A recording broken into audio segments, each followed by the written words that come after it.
Hey gang, Tamara asked a really interesting question about doing an interview with a potential consulting client where you're going to offer them consulting services. Now this is a very sort of standard thing. It's something I do all the time for my private client services, that I'll have a discussion with them before I actually decide whether they'll be a good client or not, and they also have the chance to do that with me as well. So Tamara, the question Tamara asking here is, how do I deliver value in the free session, but not in a way the client thinks she's got everything figured out so that she doesn't need to go any further? Thank you in advance. I appreciate your time. Okay, a couple of things here in how you phrase that question. First of all, as my mentor Gary Halbert told me, you can never give away enough information. The more you tell, as he would say, the more you sell. So you should never pull your punches when working with a client in any circumstance.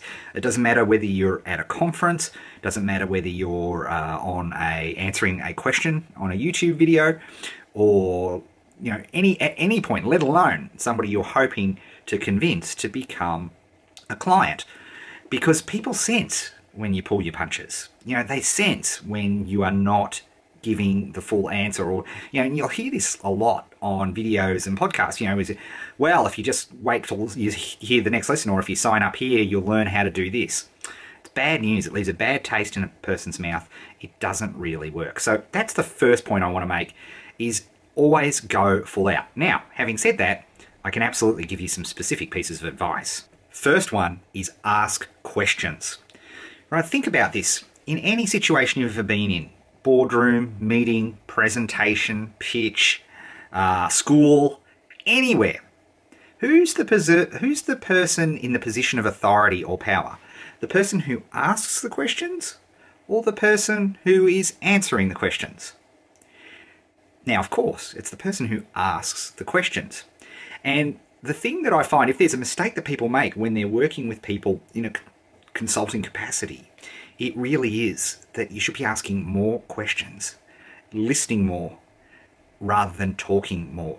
And I think, it's because people follow the first piece of advice by saying, oh, don't hold back, don't hold your punches. But by the same token, you do a lot of question asking. Like if I was to divide up my consultation call, I say it's an hour, 45 minutes typically of a call.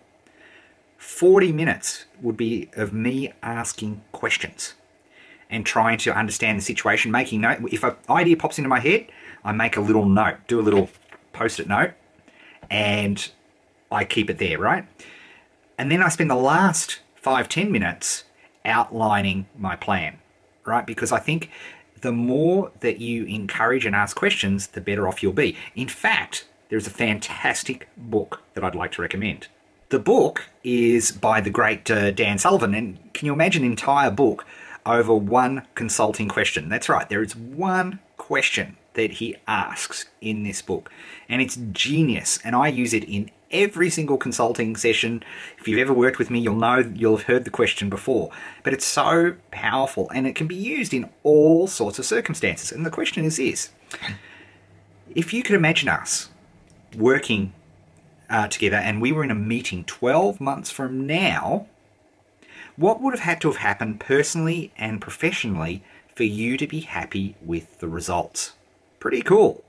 Now, I'm not going to unpack that question in the video. I recommend the book. There's a link down below. You can click on it. It's a very quick read, but it's brilliant.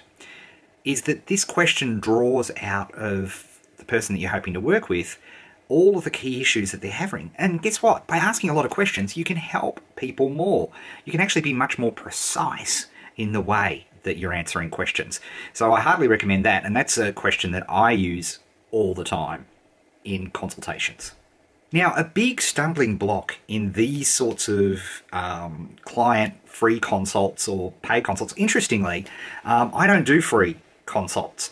I will have people pay a deposit. Now, it's a fully refundable deposit, and if they decide not to work with me, or I decide I can't help them, I instantaneously give it back.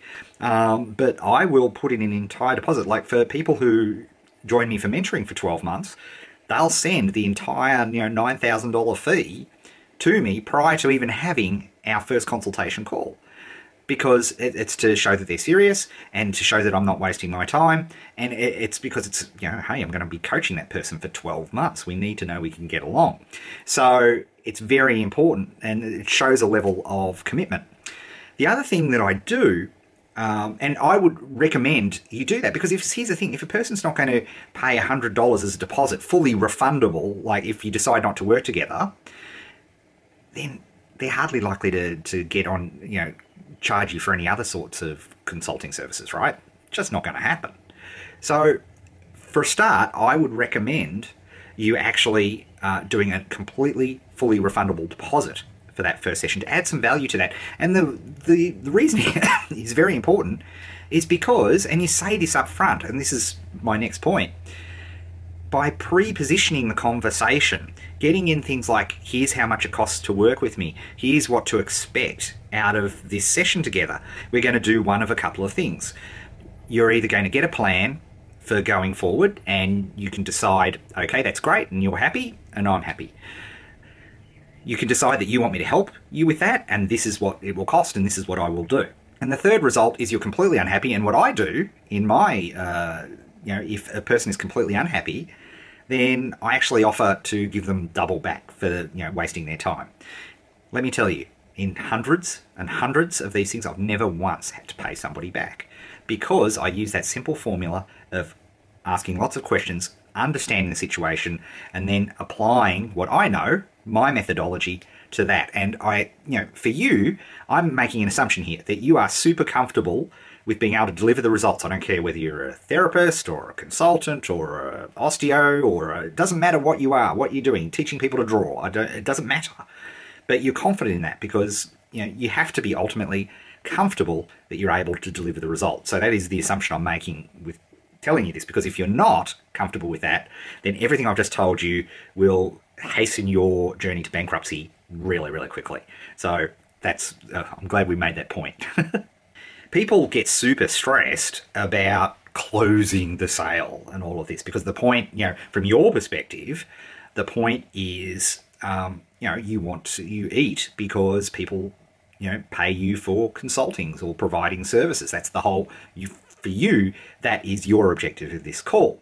And people put themselves a lot of stress on the call, and there's this sort of, there's this elephant in the room, if you like, where people get super stuck in that. And of course, then you don't get the right result. The client feels uncomfortable. You feel uncomfortable. It just sucks as an experience. So the way to solve that is, remember, first of all, pre-prepare. So let them know what they're signing up for and what is going to happen. You're asking for a deposit. If we don't go work together, or for whatever reason you're not happy, you get that deposit back immediately. It's just to make sure that I'm not wasting my time with tire kickers, or use your own terminology and what's appropriate to your audience. So we're doing all of that. We're also saying, hey, if you choose to go forward and want me to help you with this, then here's what's going to happen. Here's what's involved. Here's what I'm going to provide. And most importantly, here's the price. So they know before they even speak to you on the call that if they do want to decide to go forward with you, that's the price that's involved. We actually have a little questionnaire, and one of them is a little acknowledgement question, which says, yes, we know that this... So, for example, for when I do copywriting, and John and I put together a funnel and everything for people, that's it's a $4,900 service, really awesome. But we actually have a question in our pre-interview questionnaire. You understand that if we decide to work together, here's how much it costs, and that if you decide to go forward, you're comfortable with doing that. And they actually have to say yes before we even have the conversation, right? Because look, and that way, by doing all of that, then all I have to worry about on the call is delivering, in my, this for me, delivering the best plan possible for them to go forward. That's the only thing I'm thinking about. That's it. Because guess what? My close, right, always be closing, is this. So there's the plan. Would you like me to help you with that? And that's it. And if they say yes, then great. I get Sue to send them all the details, and Sue does all the signing up. You can do, and it keeps it very hands-off, because one of the issues, you're the expert. If you're doing consulting sessions, you're the expert. So if you have to get into the nitty gritty of talking money and doing logistics and details, even if it's you as a, another person that is doing the money side of things, you should try to separate yourself from that because it maintains your status as the expert in the process. So they're my best tips in terms of going through consulting. But remember, come back to that first part of your question, Tamara, and always remember, when I get on that call, the only thing in my mind is delivering as much value in that 45 minutes. And conversely, strangely, the best way that I can deliver value is by asking questions, listening intently, and whenever I get an idea in my head, writing it down, so then I can deliver a plan of attack at the end. So, I'm only presenting ideas in the last 5 or 10 minutes, but they'll be spot on, they'll be targeted. And like I said, I offer, a double your money back if you're unhappy with the consultation. Never once in my entire career have I had to pay that out. So that's my suggestion to you. And also, check out that book, The Question by Dan Sullivan as well, because I think you'll find that you can apply that in your market. You can get all the links below. And if you like this video, please feel free to share it around. All right, folks, there you go.